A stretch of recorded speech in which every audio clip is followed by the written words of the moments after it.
Сохраним память о подвиге героев Великой Отечественной войны. Здравствуйте, меня зовут Шайнурова Эльза. Я ученица МОБУ СОШ номер 1 села Бакалы. И сегодня я хочу взять интервью у ветерана Великой Отечественной войны Вербина Павла Федоровича. Скажите, пожалуйста, где и когда вы родились? В Шарашлях в 1923 году, 14 января. Помните ли вы свои школьные годы? 4 класса поучился, и все, что там их. И в колхоз работать. Где и когда вы узнали о начале войны? Ну, в 1941 году началась война. Немцы пошли на фронт или воевать начали. Шли уже до Москвы. Нас, комсомольцев, вот так вот собрали с района. Кто пойдет? Ну, мы все, 17 человек было. Все добровольно пошли на фронт. И пошли на Сталинградский фронт уже. Повезли нас. Ну, после Сталинграда отбили, пошли наступления и гнали уж его. В каком военном подразделении вы служили? В Москву уехали на Внуковском аэродроме, обучались, с парашютов прыгали. После немец пошел на Сталинград, нас переформировали пехотную дивизию, добавили нам пожилых уже горьковчан и поехали на Сталинградский фронт. И вот в войну пошел я со Сталинградского фронта. И дошел до Вены. Не ранило и не убило. В каких военных операциях вы принимали участие? Ну, как и Сталинградская вот первая операция была.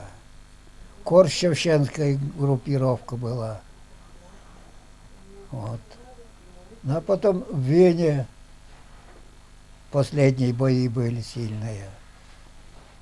А какое ваше самое эмоциональное воспоминание? Что вы больше всего помните? Еще больше помнишь? Да. Так все помню, дочка. Все, везде трудно было. Так что все помню, как было. Ну, словами, что передашь? Залезешь вот в землю. Я минометчик был. 82-миллиметровый миномет. Сперва был наводчиком, потом командиром расчета был. Вот. Оборону где займешь, выкопаешь вот так, ну, шире вот и этой, вот так вот. Выкопаешь и где-то около метра глубиной поставишь миномет, установишь его, а потом пристрелку делаешь. Потом уже как команда передовой дают, там что надо вот туда, туда-то, и кидашь только, они летят туда. Вот так вот и воевали. Расскажите о возвращении домой. Война кончилась, пустили в отпуск. Пришел домой, отдохнул, обратно в часть уехал. Еще 2 года служил. В 1947 году я совсем демобилизовался только. Вот.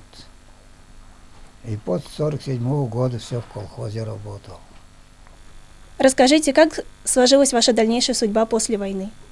Ведь молодой, мать стараться, это женить быстрее, девку нашли. Вот так и сложилось.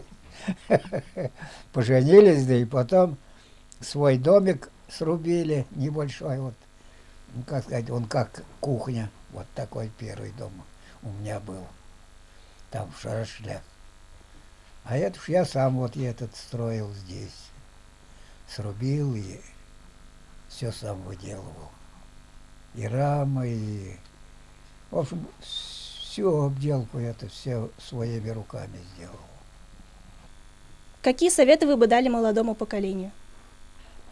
Работать, работать. Работать надо, а не бегать по углам. Вот молодому поколению. У меня вот